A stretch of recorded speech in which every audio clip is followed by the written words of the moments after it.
Israel foi atacado pelo Hamas, mas essa guerra não começou agora. O conflito entre palestinos e israelenses tem suas raízes desde o início do século XX, quando a região conhecida como Palestina estava sob o domínio do Império Otomano. Após a Primeira Guerra Mundial, o Império Otomano foi desmantelado e a Liga das Nações concedeu um mandato britânico sobre a Palestina. Em 1948, Israel declarou sua independência, o que levou a uma guerra entre Israel e vários países árabes vizinhos. Uma guerra que resultou em uma significativa perda de território para os palestinos. Israel espera ansiosamente pelo domínio completo de todo o território, enquanto a Palestina deseja o mesmo. No meio de uma guerra santa, o povo sofre com apenas a esperança na intervenção divina.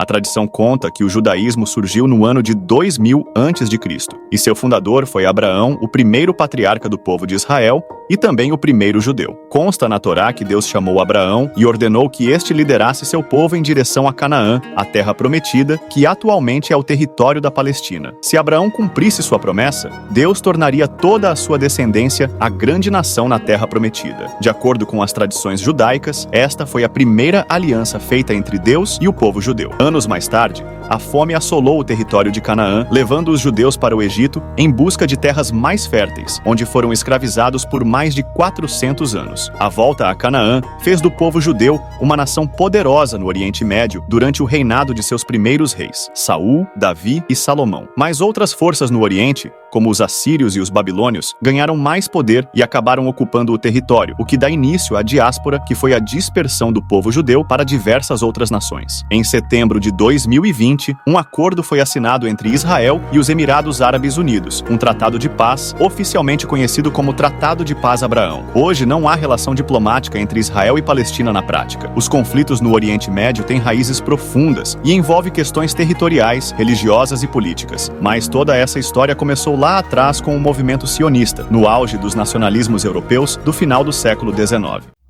Os judeus buscavam o estabelecimento de um Estado judeu na Palestina. O sonho de voltar para a Terra Santa ganhou força durante o século XX, à medida que mais judeus emigraram para a região para fugir da perseguição na Europa, especialmente no leste europeu. Após a Segunda Guerra Mundial, o apoio internacional à criação de um Estado judeu aumentou. Em 1947, a ONU propôs um plano de partilha da Palestina, que dividiria o território em dois estados, um judeu e um árabe. Os ingleses haviam prometido a criação de um Estado judeu para os sionistas a partir da Declaração de Balfour. Os líderes judeus aceitaram o plano, mas os árabes o rejeitaram, alegando que ele despojava os palestinos de suas terras. Porém, os ingleses também haviam feito a mesma promessa para os palestinos durante o decorrer da guerra. Os ingleses precisavam do apoio dos árabes na luta contra os otomanos. Depois da guerra, a ideia de formação de um Estado judeu na Palestina foi apoiada pela Liga das Nações, o que gerou insatisfação e reforçou o nacionalismo árabe. Um ano depois, Israel declarou sua independência, o que levou a uma guerra entre Israel e vários países árabes vizinhos. Essa guerra resultou em uma significativa perda de território para os palestinos, que se viram deslocados de suas casas. Ao longo do século, outras guerras foram travadas entre árabes e israelenses. Por exemplo, a Guerra de Suez, a Guerra dos 6 Dias e a Guerra de Yom Kippur. Desde então, o conflito entre palestinos e israelenses tem sido caracterizado por décadas de violência, negociações de paz interrompidas e tensões constantes. Questões-chave incluem o status de Jerusalém, o direito de retorno dos refugiados palestinos às fronteiras e a segurança. Em uma região marcada pela diversidade cultural, dois povos com crenças distintas têm travado uma longa e sangrenta batalha pelas mesmas terras. Esta guerra, que se arrasta há décadas, parece estar longe de encontrar uma resolução pacífica como todos desejam. O conflito entre esses dois povos não é apenas uma questão local, tem implicações globais significativas, especialmente em termos de segurança e geopolítica.